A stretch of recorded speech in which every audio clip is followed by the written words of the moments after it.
Hello, writers. So I'm just going to do a brief video to introduce you to the Suresh Canagarajah text. Um, I do realize that it's a very long reading, and there are parts of it that are actually quite dry. Um, but the concepts that he presents in this particular article and in other books that he has read are important to our baseline understanding of where we will be going as we move into the consideration of non-standard English and the ways that non-standard English is acceptable or not acceptable, or the ways that our society, certain areas of our society, businesses, medicine, law, politics, academia, how they view these kinds of uses of written and spoken language and what counts as valuable language. So let's start with this concept of world Englishes versus metropolitan Englishes that Canagarajah talks about. When he talks about metropolitan English, that is, for all intents and purposes, the exact same thing as standard formal English. Those metropolitan Englishes are the ones that dictate the pedagogies that we use in schools. Pedagogy is a way of approaching teaching, how we teach, the methods that we use when we are teaching children. So, pedagogical concerns, pedagogical decisions are those that we make from preschool all the way up to your senior year of high school.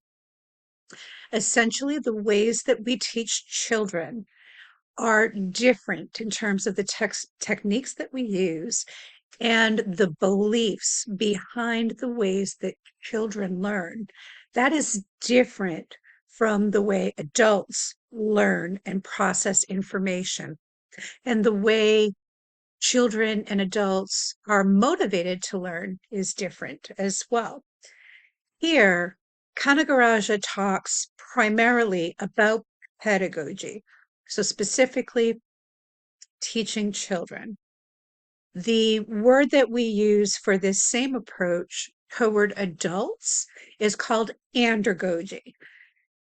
It is very, very common for people who have not been trained in education per se to use pedagogy as the method of teaching adults as well as children.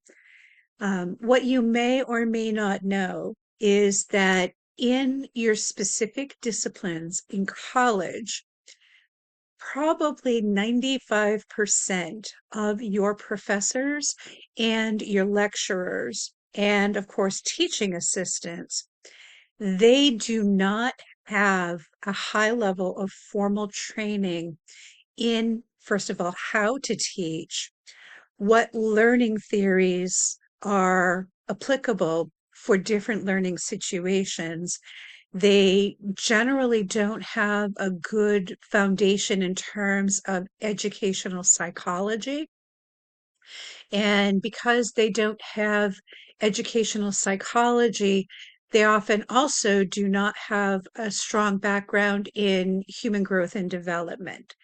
So, for those of us who are steeped interdisciplinarily, which I am, my specializations are in education, writing studies, and instructional technology. Those of us that have had a lot of teaching in education per se do understand the different theories that we are applying and why we are applying different learning theories, why we are thinking through different educational psychological lenses. And a lot of those decisions are based on human growth and development, what students are capable of understanding, how they're capable of processing information, uh, and especially important for adults is the motivation that goes behind the act of learning. So I want to clarify that when I'm talking about Canagarajah, I am thinking in terms of both teaching of children, pedagogy, as well as andragogy. But because I do not think Canagarajah is trained in education per se, he uses this overarching concept of pedagogy, even if he's talking about how to teach adults. That's important to understand for our frame of reference because we are working primarily with adult learning in this situation. When we talk about those metropolitan Englishes, as you're growing up, going through grammar school, middle school, and high school, uh, many of you shared that your teachers really advocated for the use of proper English as it is applied as standard formal English, what is accepted as good grammar, what is accepted as proper writing. So those are going to be those rules about where you're going to put a comma, using periods at the ends of sentences, capitalizing the beginnings of sentences and proper nouns, and then words such as I when you are referring to yourself. Good spelling, good mechanics, the ways that you're putting together your words. Standard formal English also relies heavily on the concept of what we call syntax. And syntax is simply the way that we arrange words so that they are going to make sense not only to us, but also to anyone else, any general reader who might be perusing what we have written for them. So the word order makes a difference. So if I said to you, I own a cat, you would probably understand that. Or I could say, a cat I own, like Yoda, which is fairly understandable, but some people might think that that syntax is odd.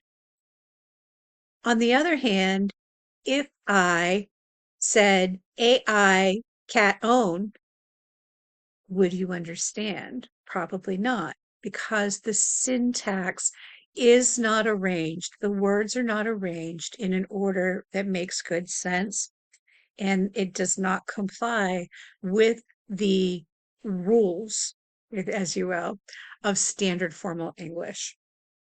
When we think about standard formal English, we also think about what we call diction.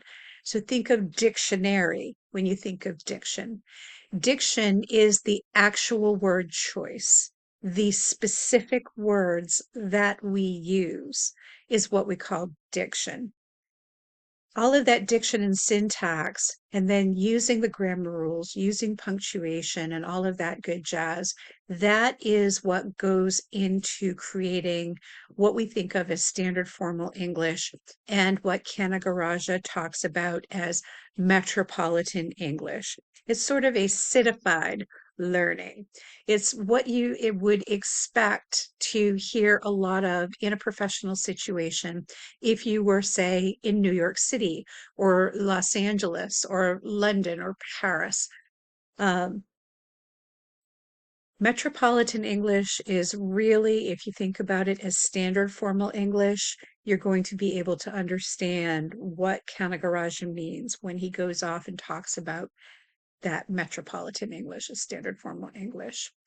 He talks about world Englishes, though, and he points out that even though we have English all over the world, each of those locations has its own cultural values, has its own cultural traditions, has its own ways of using their native languages.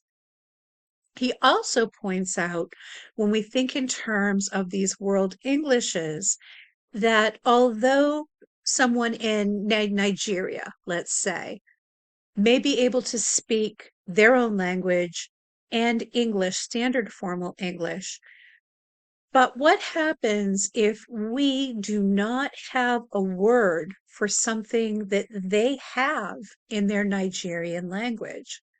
So it might be a particular kind of food, or it might be a weapon that they use that is very specific to their location.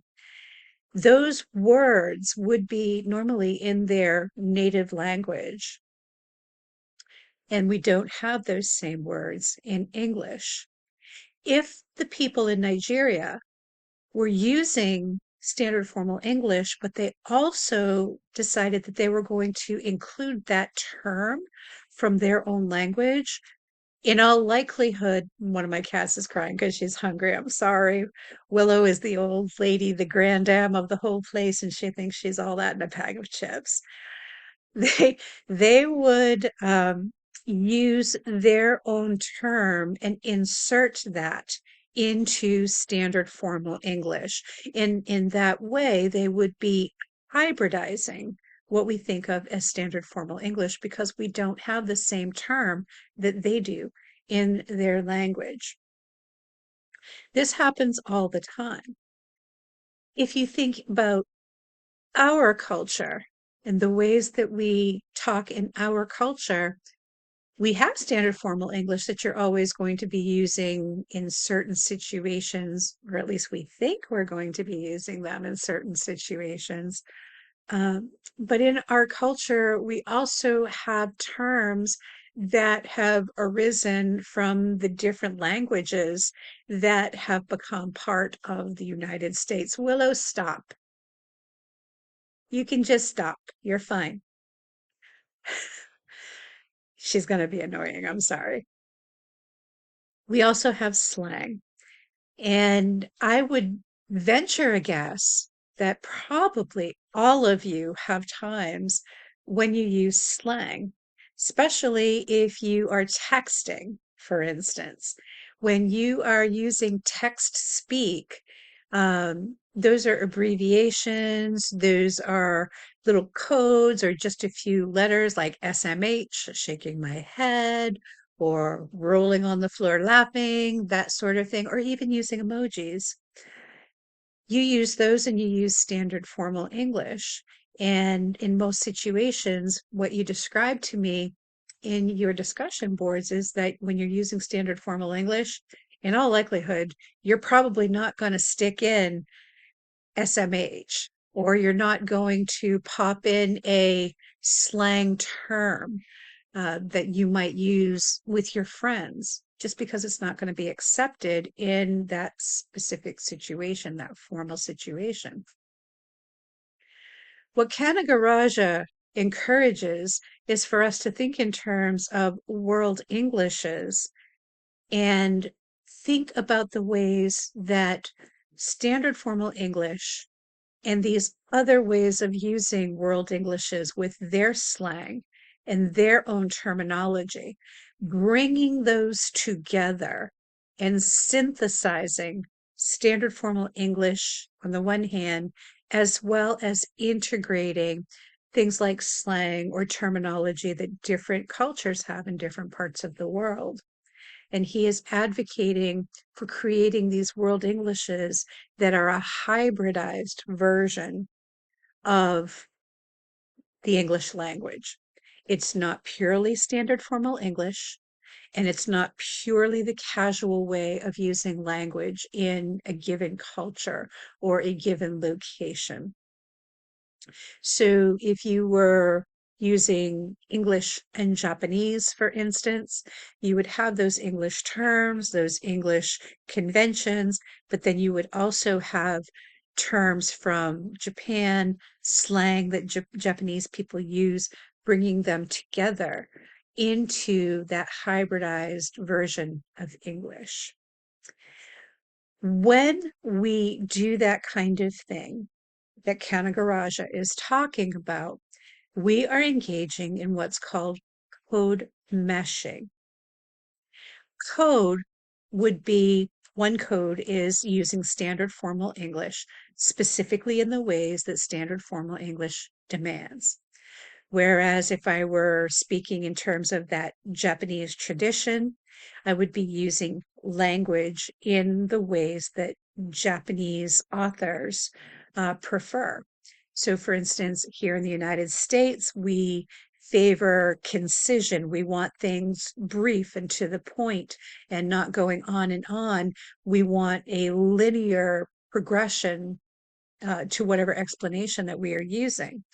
However, in Japan and other Asian nations, they go in a more circular explanation. So their explanations will start out and they'll include a lot of information and then they'll revisit that information that they already talked about and then do another wider circle and pick up additional information and then review the first bout of information that we used and then that second amount of information, do it again in a more circular way and add even more information. So they're sort of building their explanation almost as if it were a gyre, almost like a tornado looking structure. We don't do that in standard formal English at all. But what Canagarajah is saying, but if we code meshed and we brought together the best of SFE and the best of this Japanese language, we could do something that would be understandable to even more people.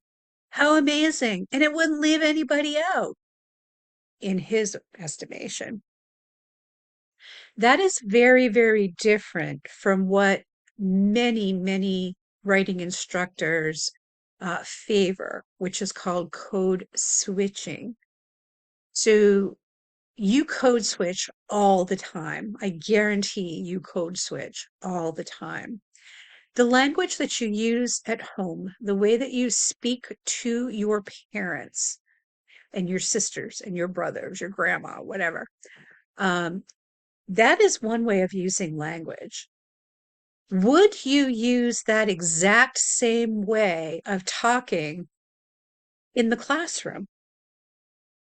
Would you use family terms, maybe family nicknames? Would you use those in a classroom? Would you talk to your boss at work in the same way that you speak to your family? If you say no, then you are code switching. You're using this family way of talking in the family situation.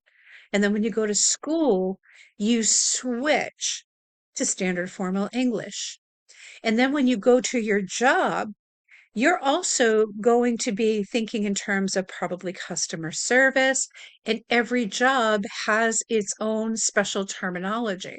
So if you're a waiter or a waitress, maybe you're working at a burger joint and it has these fancy burger names.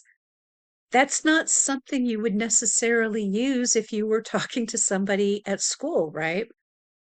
So that is another switch of code. That way of talking at work is one code. That way of talking at school is another code. The way of using your language at home, that's another code. And then the way you talk when you are with your friends and just having a good time, those are other codes as well. And those can be different depending on who your friend groups are. You might use music codes with people that enjoy music or that you play music with if you're in a band. If you're in a book club, you're going to use different language in a book club. If you're into four-wheeling and fixing vehicles and all of that, the words you're going to use in that situation will be different too. It's a whole different code.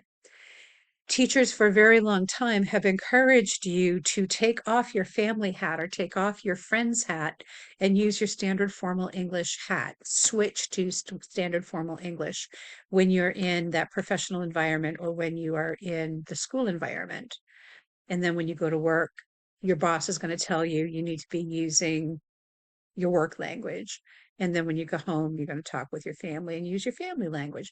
So you're switching back and forth all the time between the ways that you use language. None is right and none is wrong. It just means that you know that in one context, you're going to use language in one way, and you're going to use language in a different way if you're in a different location in a different context. What Canagarajah is suggesting is that rather than doing all that back and forth that gets all messy, why not bring together all of those languages into a hybrid version that represents you as an individual who uses all of these languages in your own way? Now, some people will say that, you know what? If you did that, there are so many different ways of communicating and so many different cultures and so many different religions and different belief systems and all of that. Have you ever heard of the whole thing of Babylon and these people that were talking Babel and they couldn't understand each other in the Bible? And they were all talking their own language. That's what you're looking to do if you code mesh.